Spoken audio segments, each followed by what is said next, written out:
You're listening to the Sass Says podcast. I'm your host, Christie Rocha, also known as Sass. I identify as a woman, a wife, and a mother. That should tell you a lot already. And over the last few years, I've learned the value of talk therapy. I have seen how my inner work not only enhances my own well-being, but also my marriage, my parenting, my relationships. And in fact, you wouldn't be hearing this right now if it weren't for the work I've done. My mission is to debunk the misconceptions and stigmas around what therapy is and who it's for. Let's normalize working on our mental health and seeking help when needed. We've all heard of self-care, self-help, and self-love, but do you often wonder how to actually make it all happen? I do. You'll hear strategy-based conversations with professionals, as well as inspiring and validating stories from women who are just like you and me. Think of this podcast as the weekly therapy sessions you didn't know you needed, with a dash of sass, a lot of vulnerability, and me, relentlessly asking, but how? Welcome back. All right, we've got our third expert interview for this month. I am joined today by Dr. Lexx Brown-James. Dr. Lexx is a phenomenal sex therapist, educator, and media consultant. The #couples clinician runs the Institute for Sexuality and Intimacy and is an Amazon best-selling author twice over. She is self-proclaimed as the coolest nerd you'll ever meet. I can confirm that is true. And she's passionate about helping others build, maintain, and perpetuate true relationship intimacy with shame-free sex ed. All right, so we get into all of it. We talk about vulnerability in relationships, the difference between truth and honesty, common challenges people face when it comes to building and maintaining true intimacy, and of course, shame-free sex ed. We also talk about how to address mental health concerns, such as depression and anxiety, within the context of sexual and intimate relationships. And before we get to Dr. Lexx, I want to remind you that there is a live Zoom panel at the end of the month on June 28th at 1 p.m. Eastern, featuring Dr. Lexx, Dr. Morgan, and Dr. Christie. This is your opportunity to engage directly with the experts. We'll be discussing attachment theory, relationships, intimacy, how to deepen our connections, sexuality, and so much more. You have to go to sasssays.com/panel to sign up to get the link for that and get all the details. In the meantime, here's Dr. Lexx. Hey, Dr. Lexx, so nice to meet you. Thanks for being here with me today. Oh my gosh, thanks for having me. I'm so excited to talk. I heard you give an interview on Dr. Joy's podcast, 3 or 4 years ago now, and I've followed you ever since. It was such an incredible interview. I will try to find it and link it in the show notes. But this feels like a long time coming for me to have you here, and I'm so excited. Oh, I'm so flattered. Thank you for sharing that. Yeah, it was so. I'll have to look it up because it was really just some of the things you shared. It was some of the first. It was the first time I was hearing some things, you talk about a topic that is not talked about enough, not talked about a lot. And, so just hearing it then, it was like, whoa, okay, it's like a whole other realm of the world I need to get involved in. Well, welcome. Yeah, saying thank you. I usually like to start to get to know you a little bit better. Why did you become a clinician? Why be a therapist in the first place? What drew you to this field? Yeah, so I get that question often, and the short spiel of it is I am the coolest nerd you're ever gonna meet. My background is actually in physics, and I have a math minor. And then I decided that I didn't want to go to med school. I used to want to do gender affirming surgeries for people, but I couldn't go into plastics. I couldn't go into this genre of medicine that tells people who look like me that we're ugly, right? Yep. Broad noses, black, fat, right? And my face is not quote unquote perfectly symmetrical, whatever. So I'm the person that's like, what's wrong with your nose? Can you breathe? If you can Yeah. breathe, I think everything's fine. Hey, tell me why we don't like this fat on our body, right? Instead of sucking it away. So I realized I wanted to help people inside out instead of outside in. And I really like the idea of being able to provide a space where people go to pieces. They go to pieces in my office spaces, and they're safe to go to pieces there. Yeah. And we don't have a lot of places like that in the world. So I get to be honored to be a therapist. Yeah. No, that's really cool. I, my listeners know they've been on this what feels like a very long journey, but I know in the grand scheme of things, it's really probably not that long, but a whole body image, sort Hmm. of crisis with me, especially postpartum, Hmm. post-pandemic, like the whole thing. I'm curious for you, this empowerment and this body positivity, the love that you have for yourself, is that innate? Is that from the time that you were a kid, or did you have to learn that? And if you did, how? Because I'm still trying to figure it out. Friend, so what your listeners probably don't know about me is I'm also a postpartum mom. My baby is 10 months. Mm, And I'm also a fat person. Like I'm just in generally, I've always been a fat person. I come from a house that had disordered eating, and I'm also a twin. And my twin mm, is also very thin. wow. So if my twin does not eat like a loaf of bread, my twin will look sickly. And we just have Wow. different genetics. So absolutely not. It's something Yeah. I fight for every day. Even right now, I feel too large for comfort for my body. Hmm. But I realized in one, I work really hard to love myself. And if I'm not going to do it, I can get models of other people to do it, but I got to do it for myself. And then two, I'm raising little humans. Yeah. I have a 6-year-old, almost 5-year-old, and a 10-month-old. And I don't want them to see me talking negatively about my body. Hmm. And then they learn about their body, that their body is negative. There's enough people in the world that are going to do that, that are going to try and pick them apart. I Yeah. refuse to let it start at home and let it start with themselves. Yeah. Yeah. And you said something there that resonates so greatly with me. Feeling, I don't, I'm not going to say the exact words, so forgive me, but you said something to the effect of even feeling too large in the body that you're in now for comfort. Hmm. I feel that, you know, so what do I do about it? Like, what do you do, right? Like, Yeah. how do you love where you're at, love who you are, love your body, but still recognize that you might be uncomfortable? Like, how do we Yeah. marry those two feelings? Well, I think that's the misnomer of body positivity. Everybody's like, you just have to be happy about your body all the Yeah. time. Yeah, no, that's not Yeah. it. That's not Yeah. true. Okay. There's a level Yeah. of body positivity that means you're accepting where you are. So, for example, I don't wear the jeans that are too small. I don't try Yeah. and force myself in them just because they can button, right? Yeah. No, it's uncomfortable. This doesn't feel good. I have marks on my skin. So, Mm, you know what? I had to buy new pants. mm-hmm, And that's okay because you know what? Now I look good and I feel better. And mm-hmm, because I feel better, that's nice. And people are like, oh, well, you just need to get back down to that size. I might not ever do that. I mm, might not ever do that. mm-hmm. And I need to be okay with that, right? So it's different when there are like health stakes at point. So if you're like severely going to have heart disease or you're severely diabetic, which obesity and health outcomes aren't necessarily as tied as people make them, Right. right? Like I'm fat and I have my blood pressure is 110/65 Mm-hmm, regularly, right? mm-hmm, I mm-hmm. am healthy, there's no sugar, there's no diabetes, any of that. Yeah. And I just want to be able to move faster and quicker when I play volleyball. I Yeah. just want to be able to carry my 30-pound infant Yeah. and not be like, my back is sore. Right. So, those are the things that I mark for health for myself, and that I'm at this place. How am I moving my body in ways that actually benefit me? Yeah. Right. And sometimes that also means rest, especially as parents, especially as women. Mm-hmm. For some reason, we think we have to earn rest rather than the fact that rest is an inherent right. Mm-hmm. Yeah. Yeah. I know. I know. I talk about it at length here, but it's still the off air struggle of like, putting my words into practice. Hmm. Yep, It's hard. exactly. It's super hard. Even just, the last few days I was under the weather and just having to step back, and Hmm. and lie down and say someone else needs to pick up because Yeah. I can't. Yeah. And even in those points when like other people can't pick up, there's a time when I talk to my children. So I talk to my 6-year-old, I talk to my 4.5, almost 5-year-old, like, hey, mommy's a human. Yeah. Mommy's not a superhero.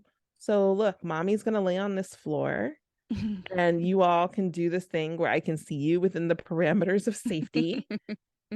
And this is what mommy can do right now. Mommy, I Yeah. don't have it. Or like my kids have seen me cry because mommy is sad. Yeah. This is really hard for me. And they're like, well, I don't like it when you cry. And I'm like, well, crying isn't good or bad. Mhm. Crying is something that happens for folks. And sometimes crying really does help. And sometimes crying makes it worse.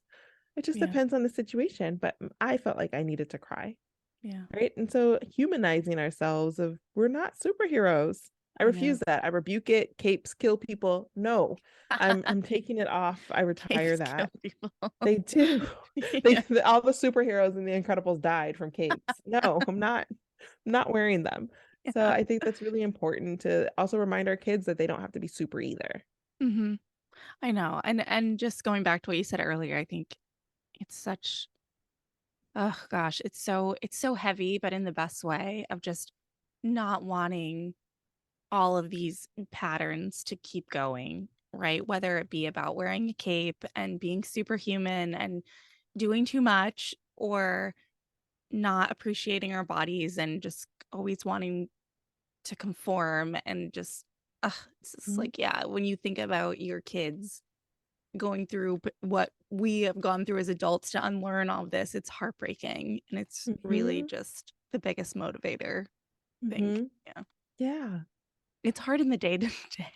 I can say that now, but like tomorrow when I go to put on a pair of pants that aren't feeling good, it's like, oh God, okay. It's like it's constant work is really what I'm what I'm I'm known getting for at. changing clothes. My lover is like, that's not the first outfit you put on.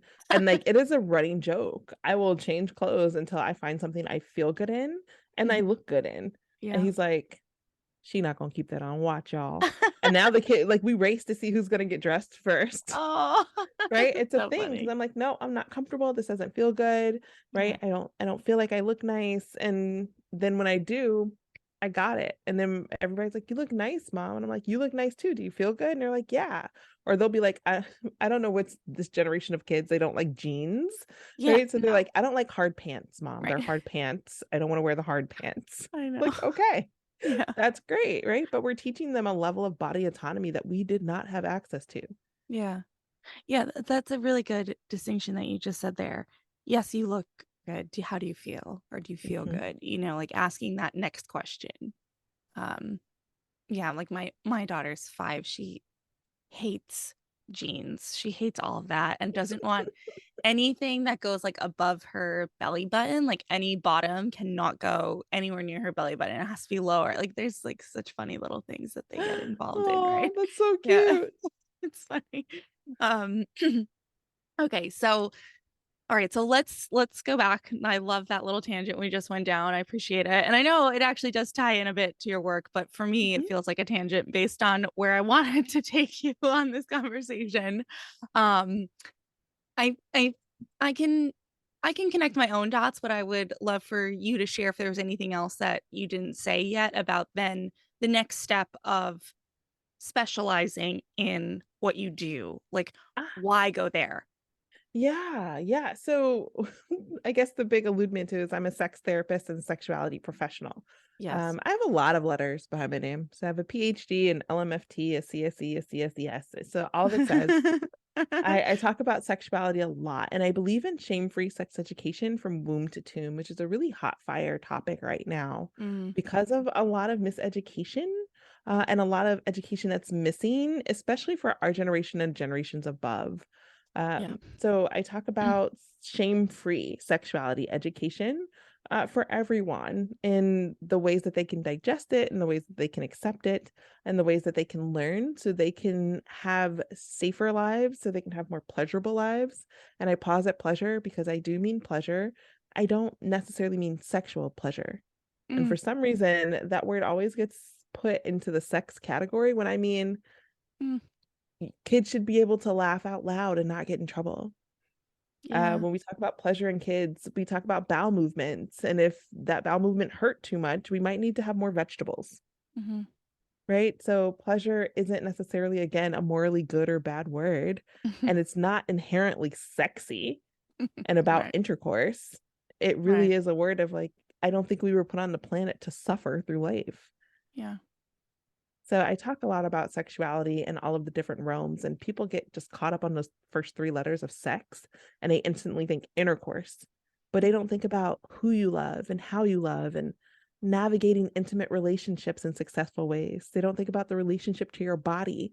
They don't think about power and how it's enacted over people's bodies, from sexual assault to rape to incest, but also to flirting and punishing your partner by withholding sex from them because they didn't do something. All of that is sexual power manipulation.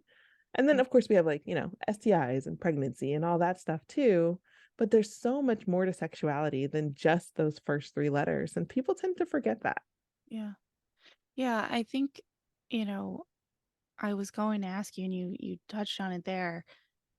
Yes, when we think of, when we look at your bio, we see you're a sex therapist, right? Like we immediately think of the physical, but there there are so many emotional and mental implications to even if you want to stick with the physical.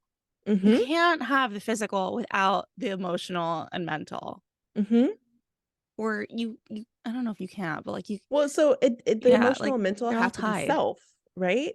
So how are you Mm, valuing yourself? I think you can go out and have intercourse or sexual play with whoever and not necessarily be emotionally tied to them. yeah, That's fine. But do you feel good about yourself? Do you have a yeah, good value compass, right? Are right. you being used by somebody because you don't value yourself? And Yeah. that's giving you meaning, or you're like, this is for my pleasure, I really enjoy this is something that helps calm me down or makes me feel elated. Hmm. So it's all coming from that self, that emotionality, that self-esteem. um, am I feeling shame? And people tend to forget that shame is this idea that you're so wrong that you were not lovable. Mm, That's what it says that, well, in order to get love I have to do this. mm, And that's oftentimes how people end up in situations that are harmful and traumatic. yeah, Because if you love me, you do this, even though they don't want to. yeah. If you love me, then you won't tell anybody about this because you don't want me to get in trouble, right? Hmm. That is the shame that people put on to this. This is your fault. If you didn't do this thing, then this wouldn't have happened. Yeah. That shame immobilizes people. It's awful. It's heartbreaking. Yeah. And I wonder because obviously I I identify as a woman and I have mostly had these conversations with not only experts but just my people that I know in real life and personally, with other people who identify as women. I have a lens of this. That is the lens that I see it through. I have really, really, like, I guess, deep rooted sort of like stereotypes about how women view this versus how men view this. And I'm curious in your experience, like, is that still out there, sort of these like gender typical ways of viewing everything that you just said? Like, and let me give you more context.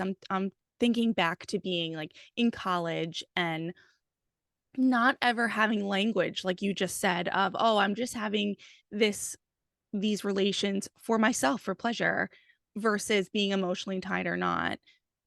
At that age, let's just continue with this example. Me and those around me, my girlfriends, we had the view that these men that we were engaging with just like really couldn't care less. Like Mm. they were just about themselves and we were like, I don't know. I don't know. I don't know. I'm like really Yeah, like no, processing in real time here, but it's like, there's a level of objectification, right? This yeah, is just a hole used to yeah, please me. that's a good And the word. more holes I go through, the more clout I get. So it's Yeah. that slut versus stud. Because for some reason, the more sex that typically people with men and penises have, the Hmm. more important they are. But that same sex somehow devalues the other partner, specifically when they are women. Yeah. And I'd even say if they were gay men, right? So if they were bottoms, if whoever's on the receiving end of that, they typically are supposed to go down and they're more Hmm. quote unquote used, which means now they're less valuable. So absolutely that still exists. People are still teaching that nonsense. Yeah. It's nonsense. It's absolute nonsense and crap. And people are still teaching that. Hmm. And I will never teach my kids about this idea of virginity. Like virginity is a scam. It doesn't make any sense. Hymens come in so many different variations. Hmm. Some of them are actually penetrable. Hmm. And this idea that your worth changes based on somebody entering your body. Yeah. I will never let somebody have that much power over my kid. Yeah. They do not have the power to determine your worth. Right. So yes, we are taught that in college, and we're taught not to be sluts. We're taught not to be more sexually promiscuous than the other girl Yeah. because it's safety. Yeah. It was this idea that if everybody thinks you're a whore, then it puts you at more risk for harm, specifically sexually. And we know that's not true. Yeah. That's Yeah. absolutely not true. Yeah. And now I guess I'm connecting part of my own question there of, you know, it may not have been that the men cared less about actually having an emotional connection. It was just that the pressure that they are getting is to suppress that, Well, you have suppress to the remember, emotional connection for there you the go. notches on the belt. Well, not even that. I don't know if they were taught to have them. Mm. The first victims of patriarchy are boys. Mm-hmm. Boys are taught to castrate their feelings. Mm-hmm. Right. So, and we see it now. That viral Target commercial, boys wearing pastels means that they're gay for some reason, or dinosaur and rainbow shirts I know. It's are supposed to be everywhere. inappropriate. It's And exhausting. the idea that boys aren't supposed to have human feelings, Yeah. they're not supposed to be empathetic or be able to express true joy. Yeah. Right. How do you expect that person to grow up and now be a loving husband and partner with all of the empathy skills to hone in with their lover or even their children Mm-hmm. when they've been taught never to experience these feelings? Mm-hmm. Okay. All right. So talk to now because I have, it's mostly women listening to you right now. Talk to the moms, particularly who are listening, who have sons and daughters and who have young kids, and they're hearing all of this for the first time. This is all new information. They're going, oh my gosh, Okay. like, where do I start? Like, where do we start with this as far as teaching ourselves so that we can teach them? And what do we do? So I think the first thing that's most important, Gilligan came out with this theory. Carol Gilligan is her name, and she says that women go through this transformative process for morality. Mm. So the first stage is survivability. Whatever they have to do, whatever women have to do to survive, we do it. And we make sure that that's morally okay. So if I have to dumpster dive to feed my kids, that's what I'm doing. And I don't have shame about it because my kids are fed, right? Mm-hmm. If I have to, be with this person who's horrible to survive, then that's what I'm doing. Mm. And then women move into this transitional phase where they believe that self-sacrifice equals goodness. Mm-hmm. If I Mm-hmm. sacrifice myself, it makes me a better mom. If Hmm. I sacrifice this thing, it makes me a better partner. If I sacrifice this thing, it makes me a better church member, a better daughter, a better laborer. But meanwhile, they're dwindling down who they are as humans. Yeah. And also, you're modeling that, right? If you wouldn't want your child to enter into the relationship that you have, what are you showing them? Mm-hmm. So, that being said, for the first timers who are hearing these things, you have to give permission for yourself to be a full human. Mm. And so they can learn to be a full human. There are no such thing as like gendered toys. As long as it's not operated by genitals, then it doesn't matter the sex. And if it's operated by genitals, it's not a toy for kids. So Right. there's Yeah, no need, I there's no know. reason why your kid can't like build Legos because she's a girl. There's no Mm-hmm. reason why your son can't play with dolls because he's a boy. Yeah. And then if your son can't play with dolls and yet you're mad at your husband because he left you during that postpartum period because he never knew how to change a diaper, Mm. what cycle are you reinstilling for your son? Yeah. Mm-hmm. Right. And a lot of us, right, pissed off at our husbands. And I've seen this. I've seen people who the moms moved into the nurseries to take care of a newborn because the dad was like, well, I don't know what to do with that. Mm-hmm. I'll wait till they're older. Mm. The exhausted parent, Yeah. right? It makes no sense. Yeah. Yeah. I mean, I've heard variations of this before, but never put like that. Never connected from, as like just basic as we don't want the boys to play with dolls and then we are upset that they don't want to change diapers. It really doesn't make any sense. Right. The kitchen sets, there was a big viral thing about boys not having kitchen sets because that makes them too feminine. Meanwhile, everybody wants to cook like Gordon Ramsay. Right. help me, like, help Right, me right. make it make Help, sense. help I me don't get it. understand. Yeah. You want a bag by Michael Kors, but you don't want to buy your kid a sewing machine? Yeah. Help Mm-hmm. help me make it make sense. Yeah, I know. Right? So like looking at their interests and not gendering those interests, because rarely are they gendered. Yeah, I Rarely are they know. gendered. Yeah, it's all cultural. Okay. All right. So you do work a lot with couples because my next like wavelength here is thinking about how you start to like have these conversations with your partner. You're listening to this interview, I'm here with you talking, and I have all this, you know, passion for it and knowledge, and now I have to go talk to my partner who it's like, what? Like Right. advice for how to like bridge the gap. Excuse me. So I think the biggest thing for bridging the gap, right? You have a life partner, you all have chosen to be partners in partnership. The goal is, what type of human are we raising? Hmm. And I usually frame this around like sex positivity too, right? So people will be like, well, boys only need to learn about boy puberty. They don't need to learn about girl puberty. And I'm like, eh.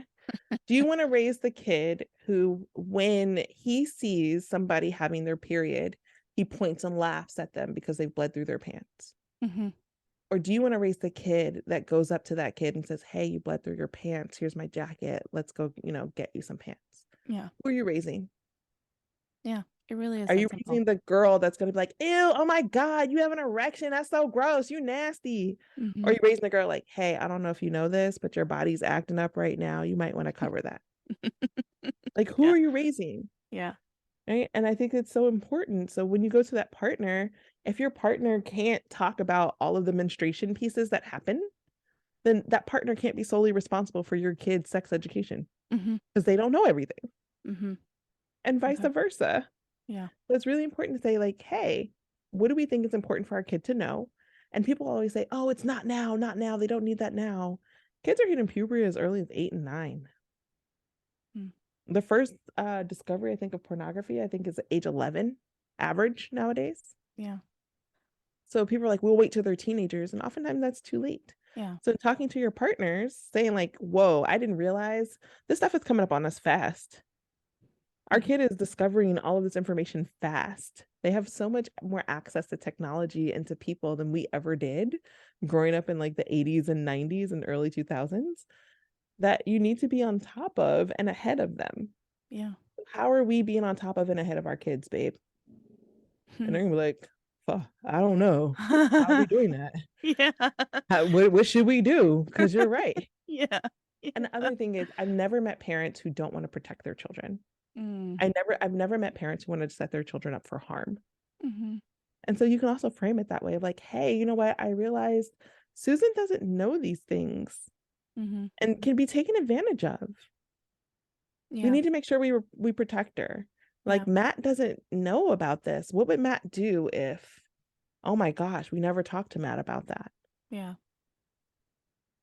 Yeah. I think that protection that protection point of view, I think, is a solid one to hit, particularly like, your typical all-American dad with, right? Like it's like that's what he's there to do, right? So yeah, I think that's a really good point of view to come at it from, that would, to Right. use An your words, like to all-American make it dad, make sense, yeah, he's not always going to be there. He'll be like, well, I'm going to protect them. How? They're Right. at school for 6, 7, 8 hours. Yeah. We need Yeah, to and then teach they them how have to their protect phones, themselves. and Right. they're seeing it all. They're seeing it all, like you said, a lot earlier. A A lot lot earlier. earlier. And like, we're trying to do all we can, right? We check things and we have protection limitations and preferences. And still, like, people who are trying to do evil are trying to do evil, and they're Yeah. trying to access things. And the one thing that nobody can ever take away from you once you get it is knowledge. Mm. Mm-hmm. Once you get it, nobody can take that away from you. And what our research shows is the more knowledge that children have, specifically about sexuality things, the Mm-hmm. longer they wait to actually have intercourse and the safer they are. So, Yeah. meaning less likely to have an STI, less likely to get pregnant, less likely to have a police charge Mm-hmm. of some way, shape, or form, and less likely to commit assault. Mm. Mm-hmm. Yeah. Wouldn't it be nice to like raise a generation that has less sexual assaulters and rapists? Yes. Yes. Yeah. Right? Yeah. Yes, I know. Yeah. I was thinking of Dr. Juliana Hauser. I interviewed her, Juliana Hauser, and she talks a lot about the same thing. Um, and her word that just keeps coming to me is the agency piece. It's like Mm-hmm. having the education so that you have agency over your body and over your decisions and not feeling like you don't know what's going on. Yeah. Yeah, I tell people all the time. So my 6-year-old and my 5-year-old, almost 5-year-old, know penis, they know vulva, they know anus, they know nipples, right? And my 4-year-old will be like, no nipples on camera. Like we're FaceTiming with grandma, my nipples are out, I can't be on camera, right? But we'll also be like, hey, I think my 6-year-old was in like one of the, kindergarten bathrooms, Mm-hmm. and one of the kids had his penis out. Mm. And so my kid was like, put your penis away. Nobody wants to see that. And it was very matter of fact, but the child next to her was very scared because she didn't know what a penis Mm. was. She didn't know that people had other things. It was Oh, shocking for her. yeah. Right. And can you imagine coming home? Like, you'd want to burn the school down. What Yeah. do you mean my kid saw this? Right. Yeah. And my kid went and told the teacher, and she was like, that person can't come to my birthday because they are disrespectful. Yeah. And I'm like, all right. And my kid did not have a traumatizing core memory Yeah. because of Gosh. knowledge. Yeah. That's incredible. Yeah. And I was sort of giggling because my 3-year-old, he has a hard time saying penis. He calls it his peanut. We're working on it. Yeah, it's okay. My 3-year-old used to say Volvo. It's my Volvo. And people are like, where's your car? You have a toy car? And I'm like, oh, not what she means. Not what she means at all. That's what you mean. That's funny. Okay. All right. So thank you for that. I talk a lot about therapy on the show, but Mhm. mostly from the point of view of individual therapy because that's what I have experience with. Can you just paint a little picture of the work you do with couples? Like demystify some of sort of these old tropes that people have in their minds about what it's like to go to couples therapy and how it is to work with you. Awesome. So first of all, no one lays down. I Thank don't you. know why people think they're supposed to lay down on our couch. Yes. You don't lay down. Yeah. And yes, we are watching to see where you sit and how you sit. We are. Okay. So yes, we're doing that. So typically, I'm just gonna use a couple. So I also see people who are in like 3-way relationships or quads. It just depends on what's going Okay. on. But so if it's 2 people that come in, one person typically contacts me, and everybody has to sign on. We Mm, are a triangle. We are a trifecta working together. And I always tell people, my job is to take care of the relationship between you two, not each one of you individually. mm, Your relationship is my client. hmm, And I'm going to tell you when you're harming it or when you're nourishing it. mhm. Now, what people want to see is they want you to be on their side. Yeah. That's what they're trying to do. Tell her that she's wrong. Mhm. Tell him that he's wrong. Right? That's not what I do. I'm like, you can't eat the entire responsibility pie. You can have a piece of it, but neither one of you get to own all of the pie. That being said, we usually do some backgrounds. I want to know about your families and where you come from. I want to know what made you all choose each other. Mhm. I want to know what's going on right now that brings you to therapy. I will tell you that we have peak points in the year when people come to therapy. Fall is a big one Hmm. because kids are going back to school. You're about to go see your in-laws a lot more often. The weather changes. Mhm. And then typically after Valentine's Day, right? So people have recovered financially from Christmas. They've gotten through Valentine's Day, which was either a wreck or very successful. And Okay. then summertime is on the cusp. And so they're feeling awkward about their bodies. They're starting to see other options. So they're like, Mm, ooh, could I be with another person? And so then people start to come back to therapy because they might have some doubts about who they're with. mhm. Okay. What do you think about Valentine's Day? Is that like, well, I don't know. Yeah, My I pa- think I think it's a commercial holiday where yeah. you can have fun or not. So the other thing is A that lot of most people don't pressure. know. Yeah.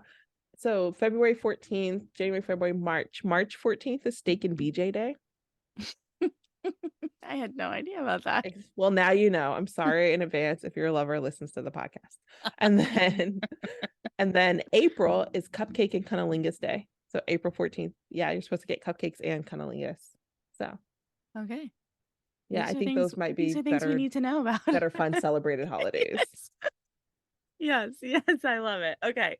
Okay. So what are some of the common challenges that you see couples facing or even individuals Mm, facing when it comes mhm. to building and maintaining intimacy in the relationship? Yeah, that's a great question. I think the most common challenge, most lovers will tell you they don't communicate well. And I do this in air quotes, folks. You communicate just fine. You know what they said, you just didn't like it. And then you lied about it and acquiesced and then went along with it, and now you Mm, resent going along with it, mm, right? Or you just didn't do it at all because you really didn't want to.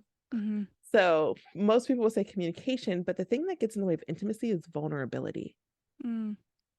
So a Okay. lot of people will tell you a truth, but it won't be the honest part of themselves. So there's a Mm, difference between truth and honesty. Truth is, yeah, you walked in here and you yelled at me and I didn't like it. mm, Honest is, you walked in here, you yelled at me, and I was so scared I was going to lose you in that moment because I thought you were abandoning me. mm, Right? It's that vulnerability piece that it's not always safe to share. mm, Are you going to make fun of me? Are you going to criticize me? Are you going to act like you're morally better than me? Are you going to completely shut down on me? That doesn't make a safe person. That doesn't make intimacy easy, mhm, because that vulnerability now has told me I can't share that with you. I'm going to hold that for myself. I'm going to hold that for my girlfriends, mhm, but I can't share it with you. mm. And now, of course, I don't want to be physical with you. That's a hard one because Mm-hmm. you are, especially if it's an intimate partner, for the most part, well, I shouldn't put any words around it. You want to believe that that is the person that you can Mm-hmm. be that vulnerable with. Mm-hmm.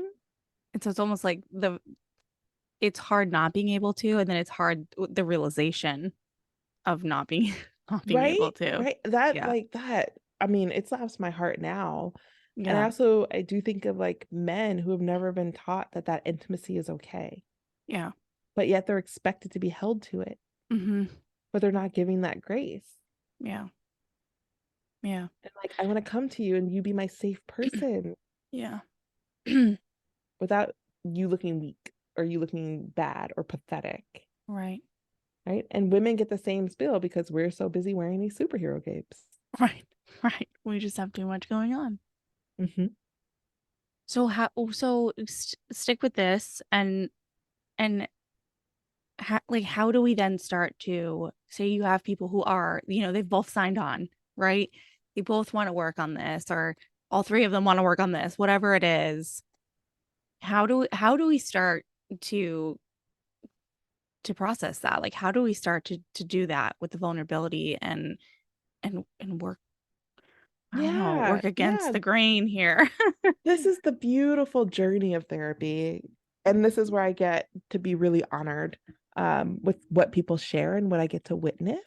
Mm-hmm. And in therapy, it's very slow. So Mm-hmm. people think we can just like wave a magic wand and you're better. Like there's going to be one thing I'm going to say that you're going to like, yes, and now we're fixed. And that's not true. Usually it takes 8 to 10 sessions. I have some clients have been with me for years. Yeah. Um, and it's a very slow walk of practicing that vulnerability, Mm-hmm. right? So a lot of people want to scuba dive on the first session. I'm like, no, we're snorkeling. We're right up at the top.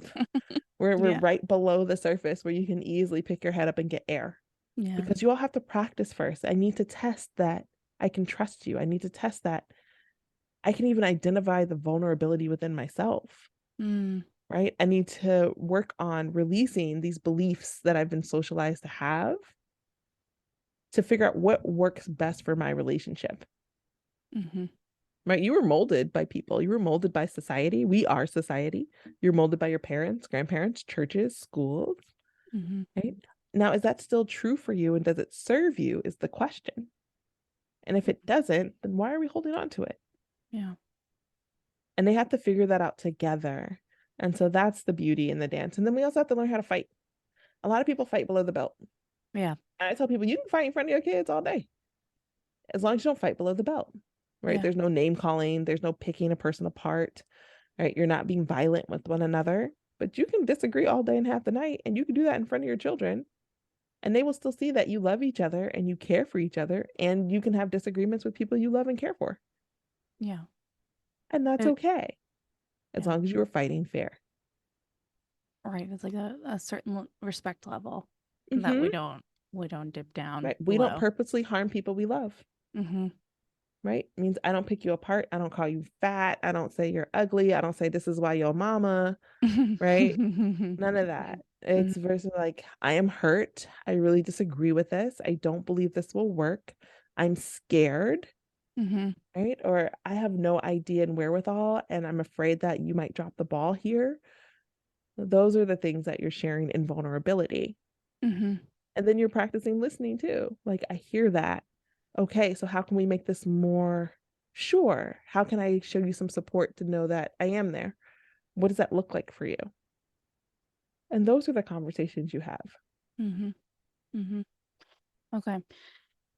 How do we address mental health concerns like depression, anxiety, grief, things like this, trauma in the context of intimate relationships, sexuality? How do we, yeah, that's a question in itself. Yeah. I definitely have a column. It's Better Sex with Dr. Lexx on She Knows, and it's knows with a Knows. Mm, And I talk about this, about what happens when your partner is suffering from mental health, mm, right? And you might be the person that notices it first. You might notice they're not doing the same things they used to do. They might be really out of routine. They might be really frantic. And mm, so you always come with them out of love and concern, not critique. mm, Like, well, you never clean up. Since when were you always looking this sloppy? I've never seen you look this sloppy before. That's not mm. going to be helpful, Right. No, right? it's gonna get you a smack in the face. Right? Yeah. And a lack of intimacy. I'm like, Right. I really miss you. Mm, I've been noticing that just something feels so different, and I'm wondering if you're seeing that too. Like, maybe I'm off base, but babe, what's going on here? Because this doesn't seem like us. It doesn't feel right. mm-hmm. And when you start with this is what I'm noticing, and you get curious, you don't have to end up in that conflict, because you're in curiosity. And it's not curiosity with smugness, like I already know the answer. It's genuine curiosity of like, I'm nervous that something might be going on. When was your last doctor's appointment? If you're the person that has made all the doctor's appointment, I would say relinquish that, because you are not a manager, and Mm-hmm. maybe they need to go see another doctor just in case.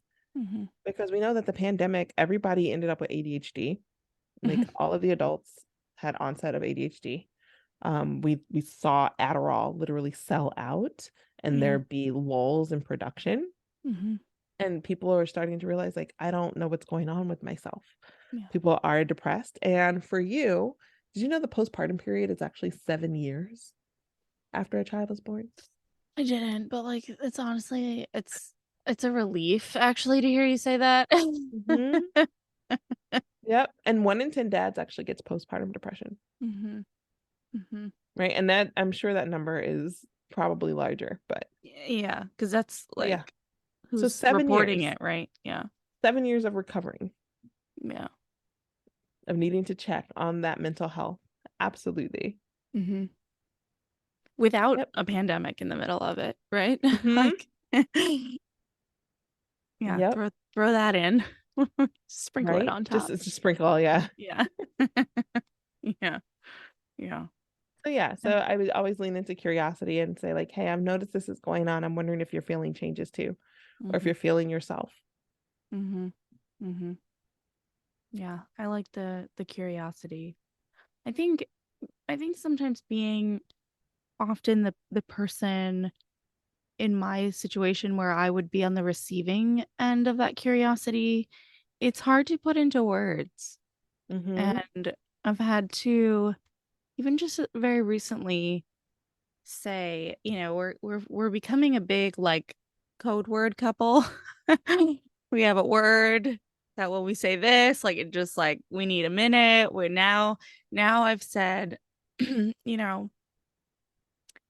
I just need to be able to say a word to you and have you know what it means. Because Mm-hmm. when I'm in it, when I'm either in that just anxiety mode or depression mode, like I don't have words for you. I cannot tell you how to help me Mm-hmm. always. Right. So it's like, okay, just when I say this, just know this is what I'm feeling and here are some ways you can try to help me, but they're not always going to work and that just has to be okay. Yeah. Yeah. There's But a it's really good yeah. book. Yeah. Go ahead. Oh, I'm sorry to interrupt you. Go ahead. I was just going to say it's hard to it just it feels I used to try to I used to worry that he just would never understand and like what the implications of that would be. And now I've moved on from that, like it's okay that he doesn't experience the same thing that I do. Um, but it's hard kind of feeling like the one that needs her hand held all the time, Mm-hmm. you know? Mm-hmm. I'm so grateful that he's there and that he holds it. Mm-hmm. But it's like, oh, here we are again. Yeah. I'm having a meltdown. Yeah. We've been here before. Yeah. Oh, that is Yeah. hard. Yeah. Yeah. Yeah. And again, I'm glad he is willing to do it. Yeah. And the fact of the matter is, things are overwhelming. Yeah. Well, and then when you say it like that, I think, yeah, I know that he in his role has his pressures and obligations and overwhelm. I think what it is so for me and I know I'm not alone in this, but like all of mine are home, right? Like all of my overwhelm and my pressure is home, not just because of our home and our children, but because my work is at home. And so Mm-hmm. it's like when I think of it that way now, it's like he's always entering what has very much become our world in our house. What has very much become my world. Our house is like my world, really. Mm-hmm. All of his overwhelm is like when he walks out of the house. Mm-hmm. Yep. Hmm. So the question is where's your reprieve? I don't know. Yeah. Like Yeah. I go to volleyball every Wednesday. Every Wednesday night I go 2 hours out of my house alone. Oh, that's good. And my Two kids, hours. they used to cry. They used to cry. I'm like, Mom. And I'm like, nope, Mom's a whole human. And so that now they go, Mom, did you win? And okay, Oh, enjoy volleyball. Today is Wednesday, right? They yeah. know these things.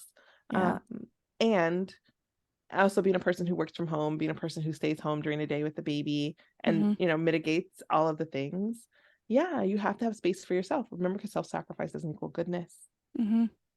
And I there know. is that untold labor of being one, the default parent, Hmm. and then two, also, I hate this terminology, the manager of the family, Yeah. right? Deciding what you're going to eat and who's going to eat what. And right now, I'm betting that you can name which shoes are too small for your kids. Hmm. Does Hmm. your lover know that?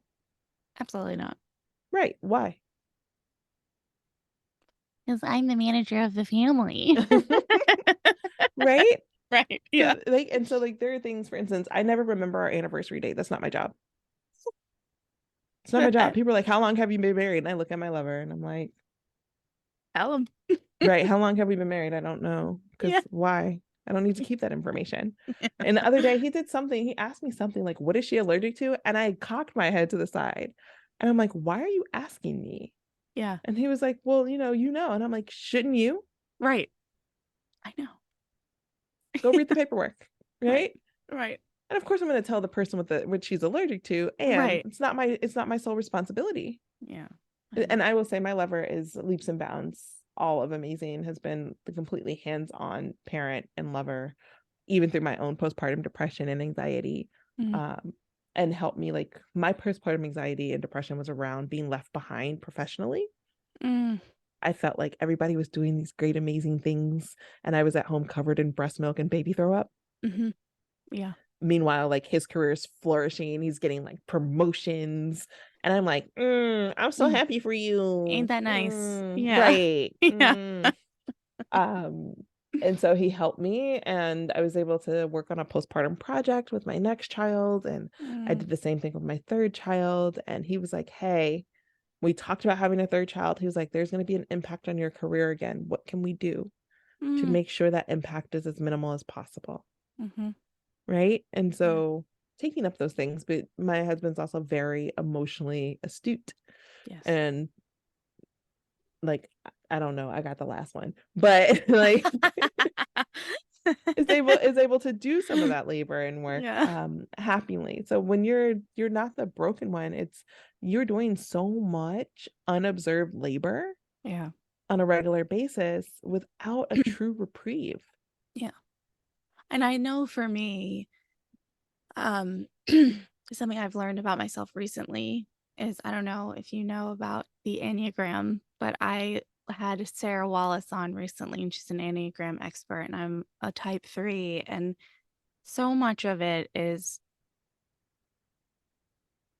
for the type 3, is like, it's all of this, right? It's like this, it's like literally like the super woman thing. But it's the acknowledgement that I deeply crave. And so it's like, I always say, I say to my husband, I'm like, I know I'm gonna carry all these things, right, that we, as part of our life. I will carry them so much more happily if just on a regular basis there's a, hey, I see you carrying that, you're doing a good job carrying that, you know, like, because, and that's not for everybody, right? But that's me. And it's like, I am managing a lot, and it's really just wanting someone to see it. You know? Right. It's, do you see me? And so that goes into that vulnerability piece. I'm super proud of you for being able to say to your lover, I need you to see me, and to acknowledge like the labor that I am doing on a regular basis. Because some people would go without. There's a level of settling for unhappiness, right? So it's like, I'm going to be unhappy, but I can tolerate this level. So there's a contentment of unhappiness. And you're like, no, I need this from you. I need you to step up. This is what I need you to do. So he's not always going to be able to problem solve when you're having a meltdown, or when you're super depressed, or when you're super anxious. You have your code word that tells you like, hey, feeling anxious. These are some things I need. You've done a lot of pre-planning there. And there's going to be some, what is his accountability? And like, I can take this from you. Right? Even if it's just for tonight, I can take this from you. Yeah. And, right? And also how you put it down. So if he put on baby's diaper is backwards. We're not gonna be like, you never get to put on baby's diaper again. Right. Thank you. Right. Thank you. Right. Yep. It'll catch pee just the same. Right. And we will be fine. Yeah. Yes. Yes. I know. I've been pretty good about that. You know, I think just fortunately, I guess, for him, because it's not in my nature to be like chill with that. But I think the combination of the amount of burnout and overwhelm, and just the constant, like, I think lockdown like just changed so much, just like constantly being home and doing all the things, was like, I really have gotten to a point of, I don't care how it gets done, just get it done. You know, if as long as I'm not doing it, I really don't care. Yeah. We don't I get know, to but that's dictate the still method hard. too. Yeah. It's hard for a lot of women though, I know. And it's Absolutely, not because we've always been easy taught for that it's me, our but domain. yes, We've been taught that we're supposed to do it, and there's supposed to be a right way to do it. And the fact of the matter is, whatever the way the person gets it done is their right way. That's taken in for ADHD, that's taken in for PTSD, trauma, right? Just the way that it gets done is their way of doing it, and that's the right way for them. Yeah. Okay. All right. Dr. Lexx, is there anything based on your work, based on this conversation, that you have kind of like lingering on your heart, mind, or soul that you want to make sure to say today or share? Anything I didn't think to ask you that you think is important? Mhm. No, I think I just want to reiterate. So I guess yes. And I want to reiterate this idea that self-sacrifice doesn't equal goodness, because I think we forget. Mm-hmm. And so much we give up so much of ourselves. And I see so many empty nester women Mm. who don't know who they are when their kids leave. Yeah. They don't know what makes them happy anymore. And that trickles into their relationships because they feel like a stranger with their lovers. Mm-hmm. And they're not sure if what fulfilled them 20 years ago, 10 years ago is going to fulfill them now, because it's not. Mm-hmm. They're like, well, all we do is sit on a couch and watch movies. I'm like, why? You have Yeah. empty households. You don't have to wear pants if you don't want to. Like, Right. why? Right. Yeah. Right? You can go take a salsa lesson on a Tuesday night, and you don't have to like put anybody to bed and wake them up the next morning. You Yeah. get to live your life and thrive because you don't have to sacrifice for goodness. Mm-hmm. So I think that's the reminder. Yeah. It's crazy how stuck in our ways we get, right? Like what always was doesn't have to be. It's like you just Mm-mm. do it over and over and over again. And it's like you need the constant, or not even constant, but like just, once a quarter to be like, hey, do I have to keep living like this? Do I have to keep doing this? Because you just get Yeah, on autopilot. you do. And we're the ones who are making the rules. Also, we're society. People are like, oh, society. We are society. Mm. Each one of us is society. Mm-hmm. Mm-hmm. Mm-hmm. I love that. Okay. All right. Well, this is fantastic. Thank you so much for your time. And I have other questions for you, but I'm going to save them for the panel. So thank you, thank you, thank you for your time today. And yeah, I just appreciate you.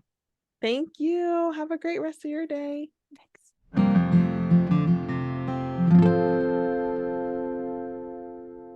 Okay, what did you think? Oh my goodness, I love her so much. Dr. Lexx just has that all around amazing energy that immediately made me feel safe, seen, and heard. She's a wonderful human being, and I want you to have the chance to interact with her yourself.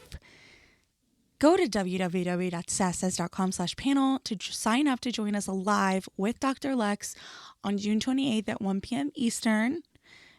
And until then, you know the drill. Check back in on Friday for my thoughts and reflections on this conversation. Thank you, Dr. Lexx, and I'll see you Friday. Bye. Thank you so much for tuning in today. Sass Says is a production of Luann Nigara, Inc. This podcast is meant to be educational and not meant to replace professional therapy or professional medical attention. To learn more about today's show and what's new in my world, head over to sasssays.com. Thanks so much. Talk later.